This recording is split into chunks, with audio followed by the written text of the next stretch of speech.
देश को सोचना चाहिए। और मैंने तो कहा था कि जिस प्रकार आपने 15 अगस्त के दिन घर घर तिरंगा पहुंचा दिया, 26 जनवरी को घर घर संविधान पहुंचा दीजिए। और संविधान पहुंचाइए मत, उसको सरल शब्दों में छपवाइए। देखिए, सबसे पहली बात, कोई भी कंपनी स्थापित होती है तो लीज पर स्थापित होती है, हमेशा के लिए स्थापित नहीं होती। उसको समझाना होगा कि अधिग्रहण माने क्या हुआ, विस्थापन माने क्या हुआ।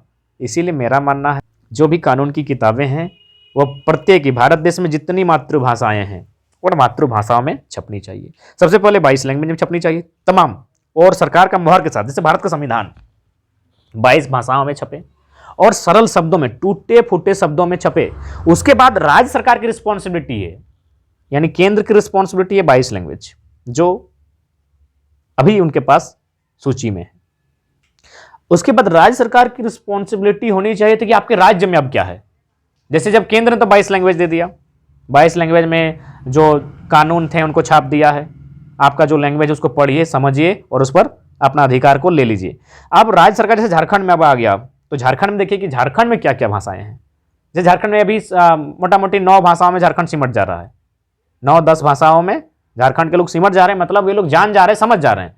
तो अब झारखंड सरकार उन केंद्र की जो 22 लैंग्वेज है उनके अलावे अपने 9-10 लैंग्वेज में जो है कानून की किताबों को, संविधान की किताबों को, जमीन संबंधित किताबों को, विस्थापन नीतियां, जो भी नीतियां हैं जो जनता के लिए बनी हैं, उनको उन 9-10 लैंग्वेज में फिर से छपाए और जो उसको अप्रूवल हो कि ये गवर्नमेंट द्वारा इशू किया गया है, ये इसका फलना एडिशन है, ये इतना एडिशन है।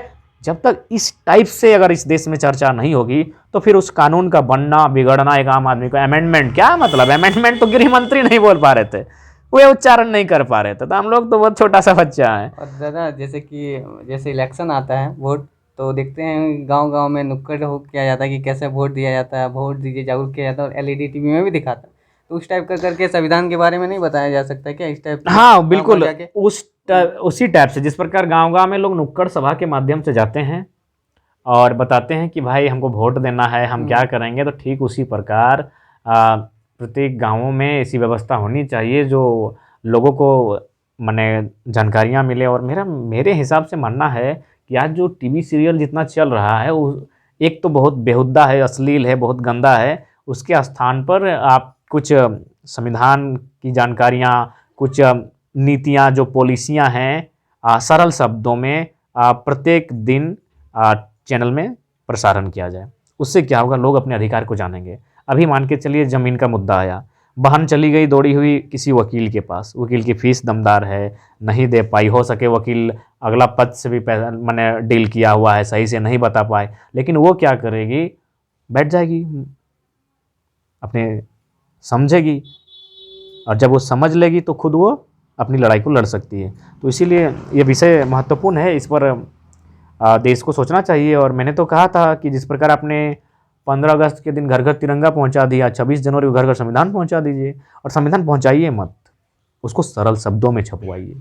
नहीं समझ में आता है, संविधान हम लोग भी पढ़ते हैं, टफ हिंदी नहीं समझ में आता है, अंग्रेजी तो दूर की बात है। और पहले ही हम बोलें कि अंग्रेजी भी एक लेवल होता है, मेडिकल का अलग लेवल है, कोर्ट कचहरी का अलग लेवल है, और लिटरेचर का अलग लेवल है। हम अंग्रेजी पीएचडी कर रहे हैं लिटरेचर से, अगर लिटरेचर का सब्जेक्ट होगा तो हम उसको समझा सकते हैं कि यहाँ क्या लिखा है। दादा जानकारी का नहीं रहने के कारण प्रॉपर, तो वो लोग डरते हैं लड़ने के लिए, जैसे कंपनी में लड़ना है, कैसे लड़ना है, तो जानकारी नहीं होने के कारण उन लोगों को फर्जी केस में बैठा दिया जाता है। और एक जैसे गांव में क्या होता है ना कि नौकरी दे दिया तो ज़मीन उसका हो गया, तो ये कौन सा कानून में लिखा हुआ है कि आपको नौकरी दे दिया तो ज़मीन उसका हो गया, कि ऐसा कुछ है? देखिए, सबसे पहली बात, कोई भी कंपनी स्थापित होती है तो लीज पर स्थापित होती है, हमेशा के लिए स्थापित नहीं होती है। गांव के लोग को ऐसा डरा के रखा हाँ जाता है देखिए, कि सबसे पहला बात वही तो बोले, गांव तक जानकारी ही नहीं है, गांव के लोगों तक संपूर्ण जानकारी नहीं है, इसीलिए आज ऐसी स्थिति हमारे सामने है। अगर संपूर्ण जानकारी होती तो गांव वाले लड़के अपने अधिकार को ले लेते हैं, उनके पास ठीक से जानकारी नहीं, लास्ट में वही बोलेंगे केस में डाल देंगे, ऐसे कर देंगे, वैसे कर देंगे, लोग डर जाते हैं, सहम जाते हैं।